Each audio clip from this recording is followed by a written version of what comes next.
So I'm excited to be here, and I'm excited to be here because it was 5 years ago I was sitting in this exact audience. I was looking up at this stage. I was trying to figure out how am I going to implement an AMI system, right? 5 years fast forward, here we are.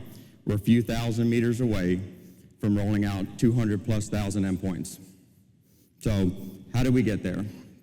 A big transition, a lot of stuff for our utility, a lot of changes. And honestly, if you would have asked me 5 years ago, I didn't know that a simple AMI project was going to revitalize my career, change the trajectory, and honestly change how we function as a utility and what our customers can see. So as Tom said, my name's Chad Parker. I'm the Energy Delivery Officer for GRU. Outside of AMI, I'm responsible for making sure that we provide safe, reliable services to our customers. So let's talk about GRU.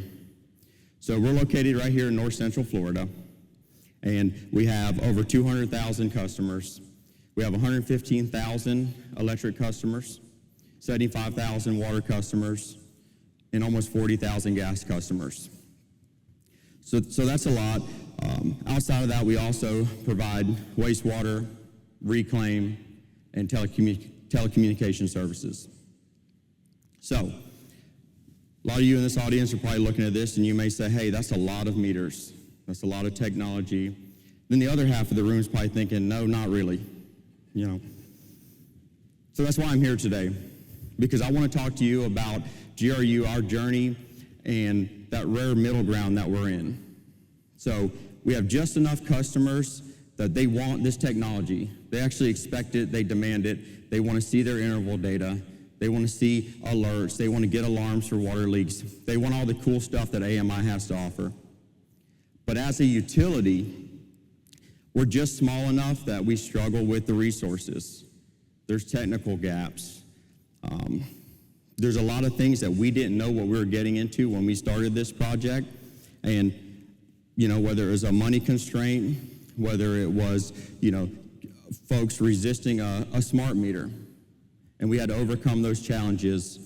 And when I go back and I look at where we started and where we are today and how did we get here, I narrow it down to really three key things.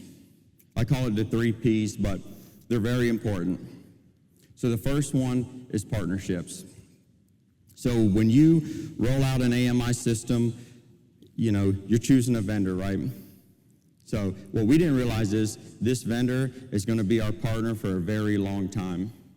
And this was easy for us, obviously, because Itron is our vendor, and they've been a partner for GRU for 30+ years. They've watched us transform from manual meter reading, from 10 different handheld, you know, versions and all of those things, and now we're transitioning to what I consider one of the best AMI systems in the United States. But it's very important to pick a partner that you're going to have for the next 20 years that's going to help you grow and transition. And it's not just your AMI vendor. You know, there's a lot of technical gaps that we have as a smaller organization. So choosing the right integrator. Utilsys was our integrator. Excellent folks. These folks not only become, you know, partners, but they become your friends throughout this process, and I think that's very important. So choose wisely. Oh. So the second thing is people. And some of my folks that I work with every day are in this audience, and they know this, but I want to share this with everyone else. So utilities run on people, right? If those people aren't there, everything doesn't function. And if we're not functioning well, no one's functioning. So at the end of the day, you have to invest in your people. And as a smaller municipality, we struggled with having those resources in-house. We had a lot of budget constraints, so we couldn't hire a contractor to come in and roll out all these meters. So we had to use internal folks, and we also had to hire temporary employees to do that. But what that allowed us to do was invest in those folks. So yes, they were temporary employees. They were here to deploy meters, but we taught them about AMI technology. We taught them about water meters, gas meters, electric meters, programming, all of those key things that we do every day. And 5 years through this project, 30 plus of those temporary employees are now GRU full-time employees. So we've embedded AMI savvy folks throughout the organization, whether that's electric, water, gas. So when these folks are out there with customers, they can answer those questions. You know, they can solve the problems for these customers. So it's very key. Invest in your people. The third thing is persistence. So if you guys are rolling out AMI projects now, then you know that there's always going to be hiccups. There's always going to be a challenge. If anybody in this room has rolled out a flawless AMI implementation, please see me after this because I'd like to know how that works. But there's always going to be challenges, and you can't give up. So we always say in-house, you know, we don't let perfection get in the way of progress. So you want to make sure that you're always moving forward. Nothing's going to be perfect. There's always going to be challenges. Be patient, stay the course, and make progress. So, what's next? So we almost have 200,000 meters installed. We're a few thousand meters away from being fully deployed. And now we're looking at all the data and saying, what are we going to do with this stuff? So there's a lot of information that comes out of an AMI system, information that you didn't even know existed. And our customers want to see that. Our internal engineers want to see that. They want to figure out how do we identify EV better? How can we use distributed intelligence? Can we reduce technical debt? You know, we use technical debt all the time in the office because we find ourselves rolling out this technology, and it's easy to do. Everybody wants the next best thing, but there are systems. I mean, Itron has systems where we can do multiple things with one form of technology, and we can reduce technical debt. We're looking forward to the gas technology piece, the gas edge, Intellis meters. I mean, some of you in this audience, you know that gas rocks, and at the end of the day, that's important to us, right? So, Intellis meters, looking at pressures, different things like that, that's going to revolutionize how GRU does business as a gas utility, so I'm excited about that. Network diversity, I say that because I was just telling Tom backstage that we literally use every network device that Itron offers.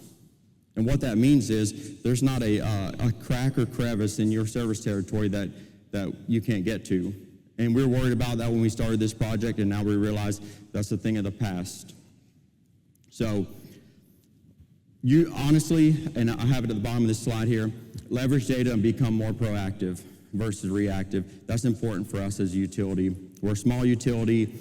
We have big dreams, and we try to do a lot of things for our customers. And at the end of the day, choose the right partner, pick the right people, train those folks, and be persistent, and you'll be successful. So, before I get off this stage, I want to introduce our CEO, Ed Bielarski. Unfortunately, he couldn't be here in person today, but he was kind enough to send us a video, and we're going to share it with you all. But the message is clear. It doesn't matter how big your utility is, doesn't matter how small it is. If you follow these things and you're persistent, you can roll out a successful AMI implementation. And honestly, if GRU can do it, you can do it. Hello everybody, I'm Ed Bielarski. I'm the CEO of Gainesville Regional Utilities, sometimes called GRU, sometimes called GRU. Not to be confused with the evil GRU who has minions running all around, or the GRU that is thought of when you think of Russian Secret Service. We're not that either. We're a 100-plus-year-old public utility in the north central part of Florida. We are kind of that quintessential southern town. GRU was not always the 250,000 meter company it is today. Early on, Gainesville was serviced by a non-municipal utility, Gainesville Gas and Electric, and they decided to form their own municipal utility because of the $7.30 billing dispute on lights that went unpaid. So the spirit of independence was formed early on. Since that time, GRU has been recognized as one of the leaders in the state of Florida. We became known as a low-cost, reliable, environmentally friendly utility. It wasn't until the early 2000s when the zeitgeist of the community moved more toward green energy that we ran into some obstacles. We entered into a $2.5 billion biomass contract where we paid $75 million a year, whether the plant ran or not. We engaged in some contracts for solar feed-in tariffs that have cost up to $75 million above our average cost of power internally. So there was pressure put on this grand old utility to get out from under contracts. And I came in as the general manager of GRU operating under the city commission. I worked for about 18 months to negotiate a way out of that contract with a Massachusetts developer named Jim Gordon. The negotiations that I undertook with Jim were a little unusual.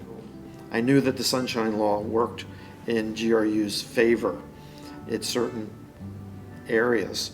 A lot of people looked at it as a detriment, that you had to be very transparent. So after every negotiating session, I would put information out over email to the city commission. Folks in the community would look at it. So if we reached a tentative agreement, or if I wanted to push for a tentative agreement, I would put that in an email. Jim would respond back to me with his thoughts and back and forth. So we were able to document the negotiation. When we reached tense points, I would use my 60s background to put some music lyrics in my emails. So when we reached a standstill, a stalemate, in one of the negotiations, I used the Joni Mitchell's song in which she talks about you don't know what you got till it's gone, and talked about, well, my negotiating price was X, now it's X minus Y. It resulted in us buying out of the $2.5 billion contract for $750 million, and it's saved the organization over $1 billion. The next level of accomplishment would come in trying to get the city government that owned us to take less money from us in the form of a general fund transfer. From 2018 to 2021, GRU paid the city of Gainesville $68 million, $68 million, more than what it earned in profits. All the events came to a head in early 2022 when I was released as the general manager of GRU. And I remember getting up before the city commission and saying, well, I understand what you have to do, but what I have to do now is run for mayor, because this is an issue that the community needs to follow. So my life shifted a little bit from running a utility and being in the private sector for many, many years in the business world to becoming a politician.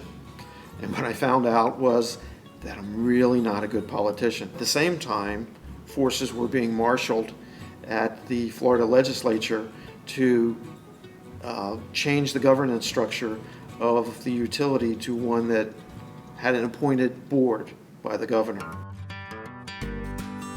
On October 1st, 2023, that legislative bill was passed and the folks were seated on a 5-member board. Since the seating of the board, they requested this fired general manager, failed politician, and a one-trick pony author to come back and lead the utility back in June of 2024.